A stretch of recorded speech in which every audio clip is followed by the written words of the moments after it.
الحمد لله وكفى والصلاة والسلام على عباده الذين اصطفى أما بعد فأعوذ بالله من الشيطان الرجيم بسم الله الرحمن الرحيم لن تنالوا البر حتى تنفقوا مما تحبون وما تنفقوا من شيء فإن الله به عليم صدق الله مولانا العظيم۔ محترم سامعین، میں نے آپ حضرت کے سامنے سورۃ آل عمران کی آیت نمبر 92 اور چوتھے پارے کی پہلی آیت تلاوت کی ہے۔ جیسے کہ آپ حضرات کو معلوم ہے کہ درس قرآن کا سلسلہ شروع ہے، اور اس حوالے سے چوتھے سپارے کا خلاصہ کہ اس سپارے کے اندر کون کون سے مضامین بیان کیے گئے ہیں ان کا ذکر کرنا ہے۔ تو چوتھا سپارہ لن تنالوا البر حتی تنفقوا مما تحبون سے شروع ہوتا ہے، اور ان اللہ کان غفور الرحیم پر مکمل ہو جاتا ہے۔ اس پارے کے اندر تقریباً 132 آیات ہیں اور 14 رکوعات پر مشتمل ہے۔ 2 صورتیں اس پارے کے اندر ہیں، وہ بھی مکمل نہیں بلکہ ان کے کچھ حصے۔ پہلی صورت جس صورت کی آیت نمبر 92 سے اس پارے کی ابتدا ہوتی ہے، لن تنالوا البر حتی تنفقوا مما تحبون، یہ سورۃ آل عمران ہے۔ اور دوسری صورت جس کی ابتدا اس پارے میں یا ایھا الناس اتقوا ربکم الذی خلقکم من نفس واحدۃ وخلق منها زوجها سے ہوتی ہے۔ یہ دونوں صورتیں یعنی سورۃ آل عمران اور سورۃ النساء یہ مدنی صورتیں ہیں، اور مدنی صورتیں وہ صورتیں کہلاتی ہیں جو رسول اللہ صلی اللہ علیہ وسلم پر مدینہ منورہ میں نازل ہوئی ہوں۔ ہجرت کے بعد آپ صلی اللہ علیہ وسلم پر جو صورتیں نازل ہوئی ہیں وہ مدنی کہلاتی ہیں، اور ہجرت سے پہلے جو صورتیں نازل ہوئی ہیں وہ مکی صورتیں کہلاتی ہیں۔ پھر ان دونوں صورتیں یعنی جو مکی ہیں اور مدنی جو صورتیں ہیں، ان دونوں صورتوں میں جو مضامین ہیں وہ مختلف طرح کے ہیں۔ قرآن مجید کے اندر جتنی بھی صورتیں مکی کہلاتی ہیں ان صورتوں کے اندر 3 مضامین بنیادی طور پر جو ہے وہ بیان کیے گئے ہیں: عقیدہ توحید، عقیدہ رسالت، عقیدہ آخرت۔ کہ مکہ مکرمہ میں انہی 3 عقائد کی بنیادی ضرورت تھی۔ آخرت کے بھی مشرک قائل نہیں تھے اور اللہ کو بھی مانتے تھے، لیکن مخلوق کو اللہ کے ساتھ شریک رکھتے تھے، اسی لیے مشرک کہلاتے ہیں۔ اور رسول اللہ صلی اللہ علیہ وسلم کے اوپر بھی اعتراضات کرتے تھے کہ اللہ نے آپ کو ہی نبی بنا کر بھیجا، آپ صلی اللہ علیہ وسلم کی نبوت کو بھی نہیں مانتے تھے۔ تو اس لیے مکی جتنی بھی صورتیں ہیں ان کے اندر آپ صلی اللہ علیہ وسلم کی رسالت، توحید اور آخرت کے مضامین ہیں۔ اور جو مدنی صورتیں ہیں، مدنی صورتیں جتنی بھی ہیں قرآن مجید میں ان کے اندر احکامات ہیں، معاملات ہیں کہ زندگی کیسے گزارنی ہے، زندگی کے کیا معاملات ہیں، اللہ کے حکم، نبی علیہ الصلاۃ والسلام کے طریقے کو کیسا پورا کرنا ہے، اللہ کا کیا فرمان ہے، اور رسول اللہ صلی اللہ علیہ وسلم کی زندگی کیا ہے، آپ اپنی زندگی بہترین طریقے سے، احسن طریقے سے شریعت کے مطابق کیسے گزارنی ہے۔ اس طرح کے تمام احکامات مدنی صورتوں کے اندر مذکور ہیں۔ تو سورہ آل عمران بھی مدنی ہیں، اور سورہ آل عمران کا نام آل عمران اس لیے رکھا کہ شروع میں حضرت عیسیٰ علیہ السلام اور حضرت مریم علیہ السلام کے واقعات کیے گئے ہیں، اور مریم علیہ السلام کے والد کا نام عمران تھا، تو اس صورت کے اندر عمران اور ان کی اہلیہ کی جو نظر کا واقعہ ہے وہ بھی ذکر ہے، اور پھر حضرت مریم علیہ السلام حضرت عیسیٰ علیہ السلام کے حالات ذکر کیے گئے ہیں، اس لیے اس صورت کو آل عمران کہا جاتا ہے، یعنی عمران کی اولاد کے جو واقعات ہیں ان پر یہ شروع میں مشتمل ہے۔ اور سورۃ النساء وہ بھی مدینہ منورہ میں نازل ہوئی ہے، مدنی صورت ہے، اس میں بھی احکامات ہی ہیں، خاص طور پر عورتوں کے معاملات، عورتوں کے جو معاملات ہیں، عورتوں کے جو مسائل ہیں۔ تو اس سورت کا نام بھی سورۃ النساء اسی عورتوں کے مسائل کے اعتبار سے رکھا گیا ہے۔ تو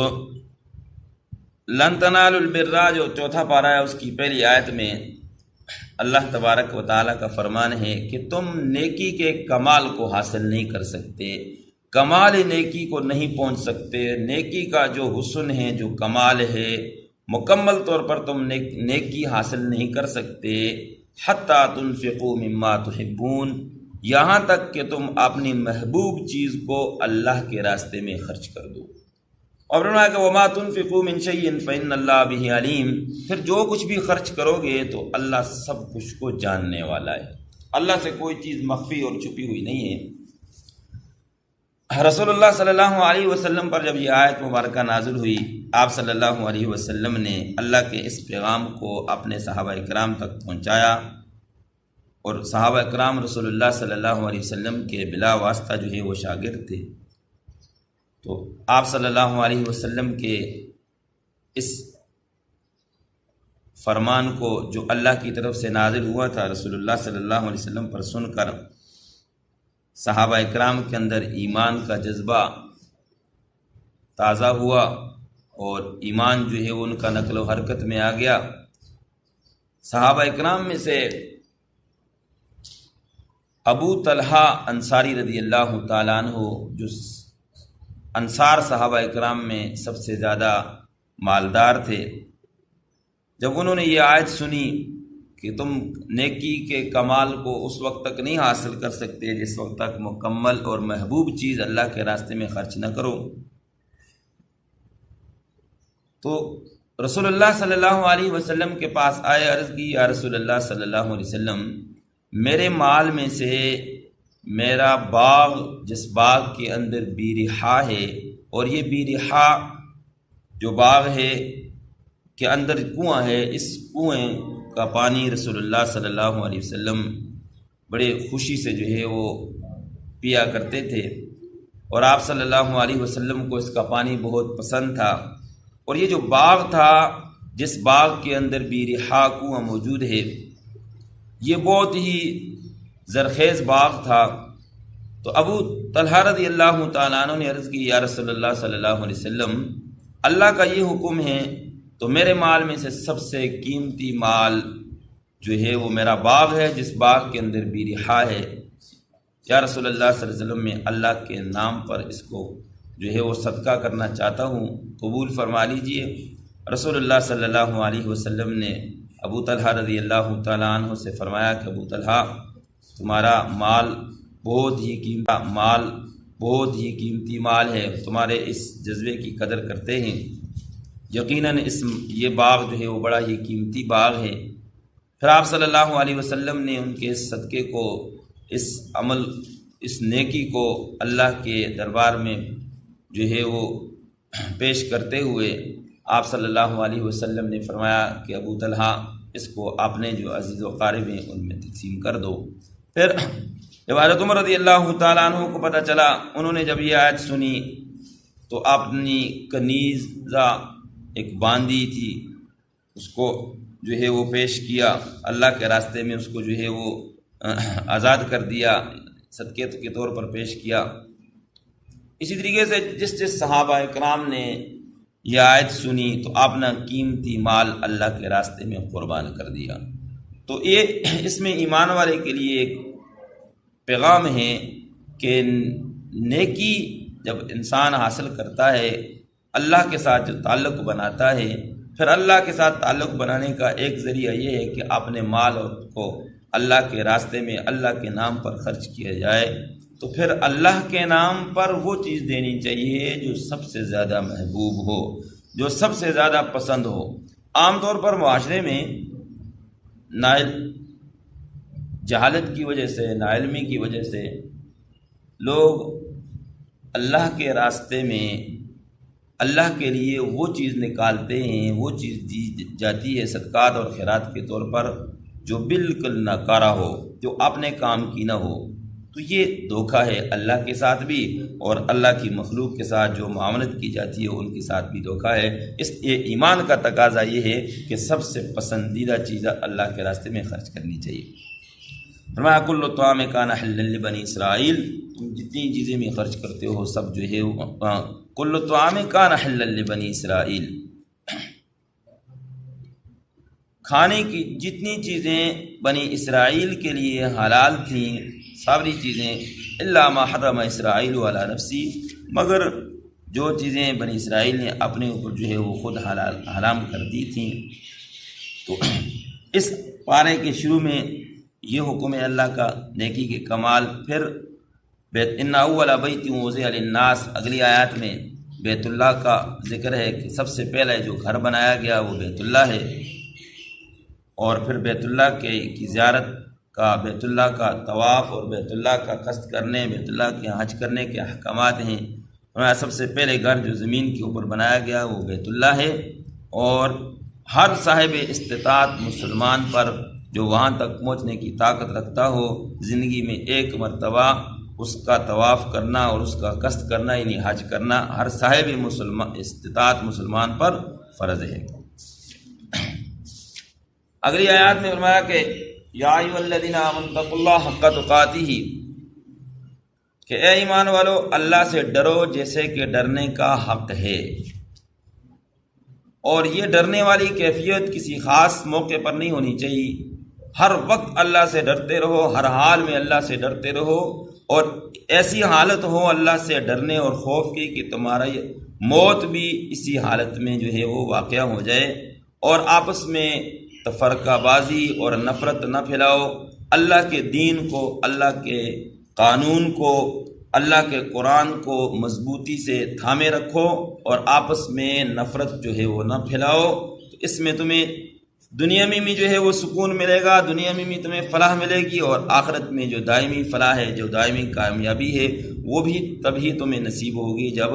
اللہ کے قانون کو مضبوطی سے پکڑو گے اور آپس میں تفرقہ بازی نہیں کرو گے۔ کہ جو اللہ کے قانون کو جو مضبوطی سے پکڑے گا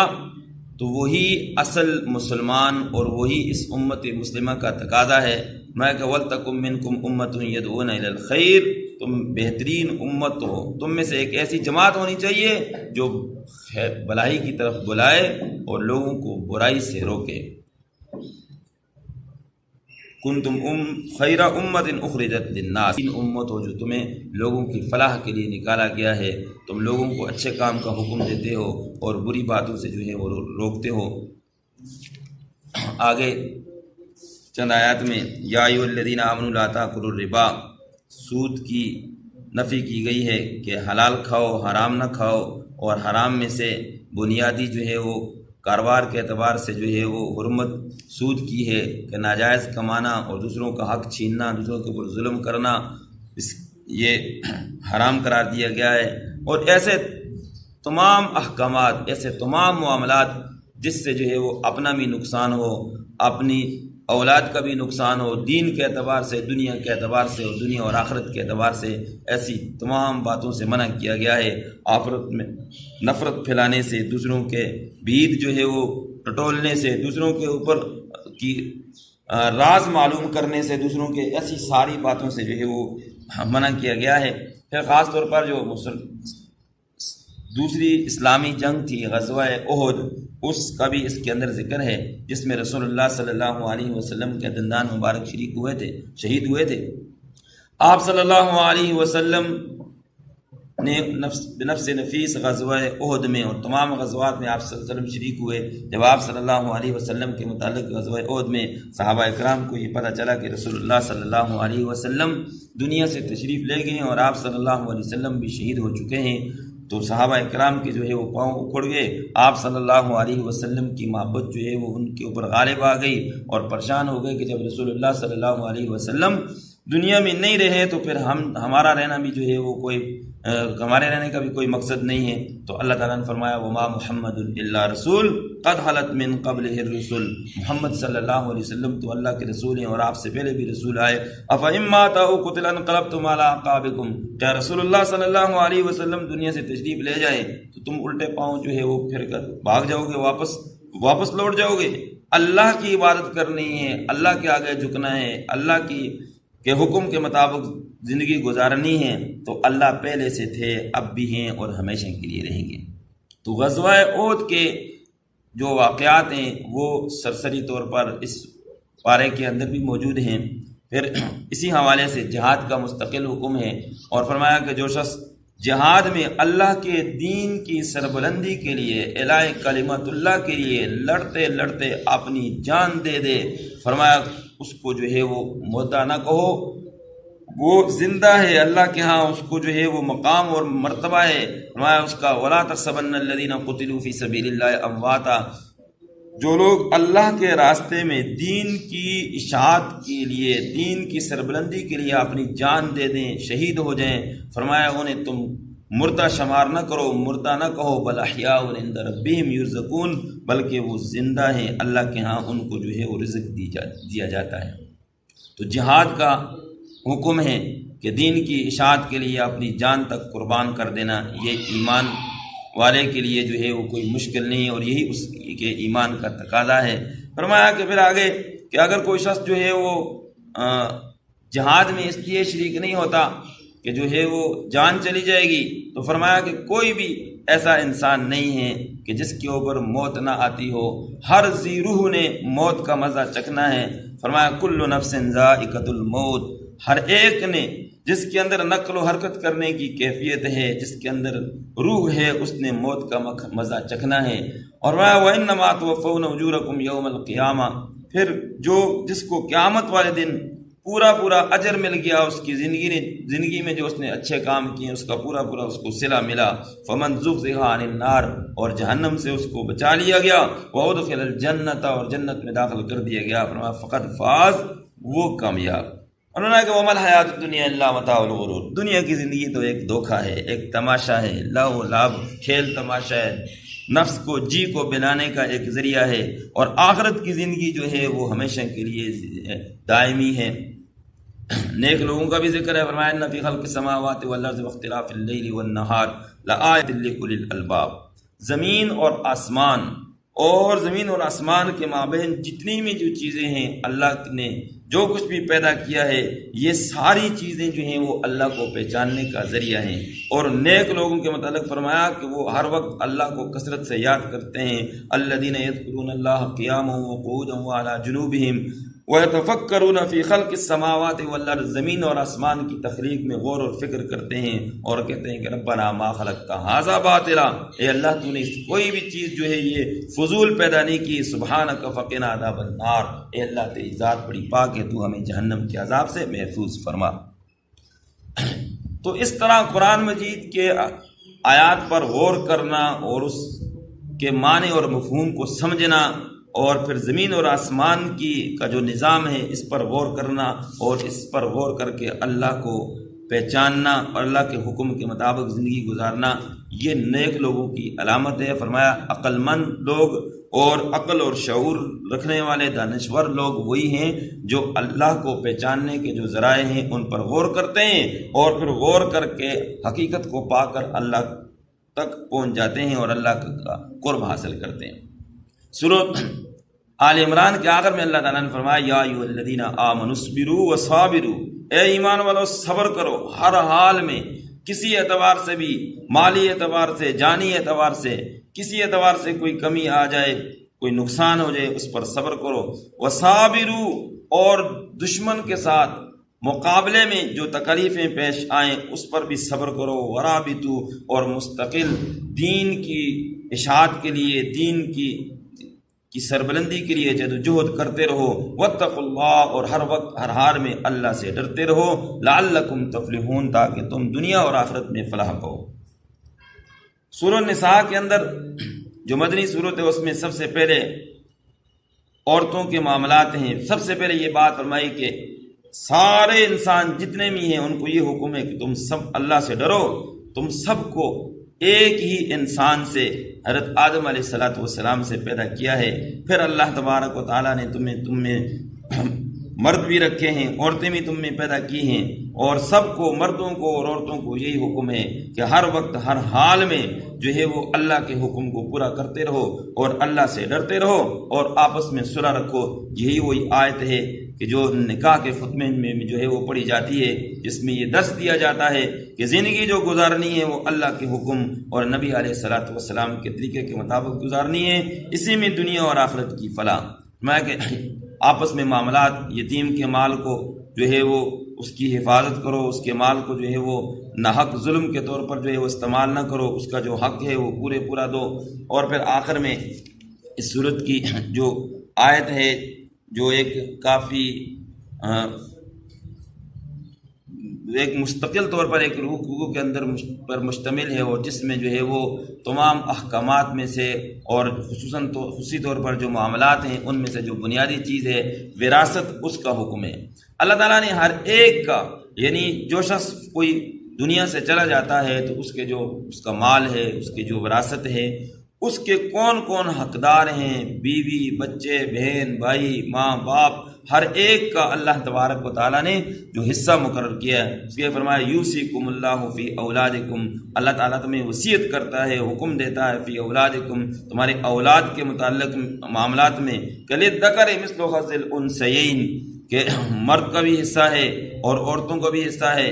مرد کا حصہ للذکر مثل حظ الانثیین، جتنا جو ہے وہ نان نفقے میں یا خرچے میں وراثت کے اعتبار سے جو معاملات ہیں اس میں جو 2 عورتوں کو ملتا ہے، اس میں 2 عورتوں کا جو حصہ بنتا ہے اس ایک حصہ کر کے ایک مرد کا، یعنی مرد کا ایک حصہ اور عورتوں کا 2 حصے۔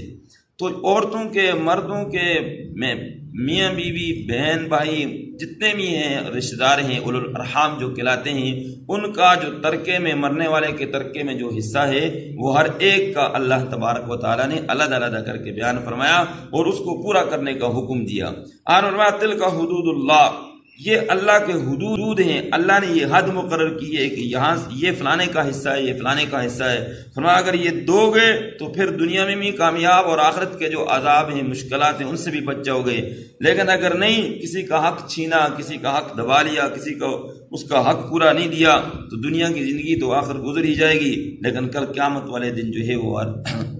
بات کی پوچھ ہوگی، اور جو ظلم کیا ہے، جو دوسرے کا حق چھینا گیا ہے، اس کے مطابق پوری جو ہے اس سے پوچھ گچھ ہوگی اور اس کو جو ہے اس کے مطابق سزا دی جائے گی۔ پارے کے آخر میں ان عورتوں کا ذکر ہے کہ جو عورتیں دائمی طور پر یا کسی خاص وقت پر دوسرے مرد کے لیے حرام ہوتی ہیں، ان کا ذکر ہے، یعنی کس عورت کے ساتھ کس مرد کا نکاح کس وقت تک ہو سکتا ہے اور کس وقت شروع سے اور آخر میں، اور کسی وقت بھی ہمیشہ کے لیے نہیں ہو سکتا۔ حرمت کے جو معاملات ہیں، حرمت کے جو احکامات ہیں وہ ذکر کیے گئے ہیں۔ حرمت علیکم امہاتکم و بناتکم، حرام کر دیے گئے ہیں تمہارے اوپر تمہاری بیٹیاں، تمہاری مائیں، تمہاری بہنیں، تمہاری پھوپھیاں، تمہاری خالہ، یہ جو رشتے ہیں، قریبی رشتے دادیالی اور نانیالی، ان میں سے جن پر حرام ہیں، جو حرمت کے اعتبار سے، چاہے وہ حرمت مسائرہ ہو یا رضاعت کے اعتبار سے ہو یا نسبی اعتبار سے ہوں، ان کا جو ہے وہ ایک ایک کر کے ذکر کیا گیا ہے۔ فرمایا پھر اس اعتبار سے کہ اگر شریعت اسلام سے پہلے، مذہب اسلام سے پہلے، قرآن مجید کے نازل ہونے سے پہلے جو احکامات ایسے تھے جو قرآن مجید کے نازل ہونے پر وہ ختم ہو چکے، منسوخ ہو چکے۔ فرمایا وَأَن تَجْمُعُوا بَيْنَ الْأُخْتَيْنِ إِلَّا مَا قَدْ سَلَفَ، جو پہلے ہو چکا وہ ہو چکا، اب وہی ہوگا جو قرآن میں نازل کر دیا گیا ہے، وہی قانون ہے اور وہی مستقل قانون ہے ہر ایک کے لیے۔ آخر فرمایا ان اللہ کان غفور الرحیم، بے شک اللہ تعالیٰ جو اللہ کے احکامات کو پورا کرے گا، نبی علیہ الصلوۃ والسلام کے طریقے کے مطابق زندگی گزارے گا، پھر اس پر چلتے چلتے اگر اس سے کوئی کمی پیشی ہو بھی گئی، اللہ سے معافی مانگ لی، تو اللہ معاف کرنے والے اور رحم کرنے والے ہیں۔ وما علینا الا البلاغ۔